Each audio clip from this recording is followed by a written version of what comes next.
I believe that Barack Obama has succeeded. I don't think it'll be to his benefit, but I think he has succeeded in getting the American people involved in the political process. Would you agree with that? I agree with that. I would also have to say, Stan, that you know that I stand back for the most part and look at this picture, including Obama's role in it, in terms of the larger forces that are at work now, trying to overturn the American experiment in self-government, trying to take the clock back globally toward the era of elite oligarchic domination of mankind, to undo the hope that this nation is supposed to represent. But I think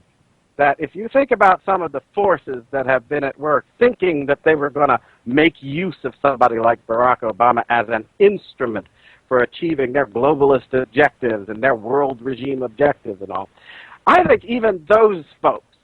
are starting to repent of this choice,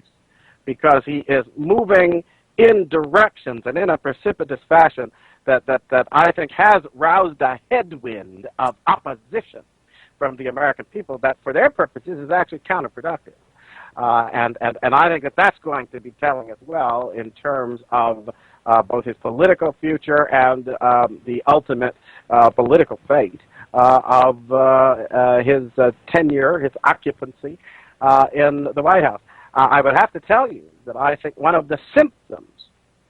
of what has occurred and what you've talked about, the reaction of the people, but one that is deeply serious and that I think involves something that every American ought to be waking up to and concerned about, is what is represented now by the high-level military officer who has come forward and said he's going to refuse orders until there is proper verification that Obama is eligible to serve as president. I think that the majority now of Americans who've looked at this issue have decided, you got to come forward. This is bad for the Constitution. It's bad for the country. I am certain that a large number of people in our military look at it that way and scratch their heads wondering how he can take the same oath they do and yet show such contempt for the clear, explicit requirements of the Constitution of the United States. And here we have somebody willing to lay his career on the line in order to step forward and try to get at the truth on behalf of the country and his fellow members of the armed services. And I think it bespeaks the deep seriousness now with which Americans of all stripes and backgrounds are starting to regard the devastating impact that this Obama faction is having now and threatens to have on the future of our whole way of life.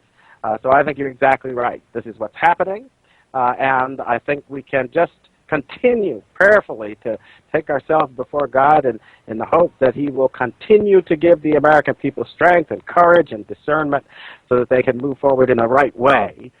to restore the integrity of our way of life.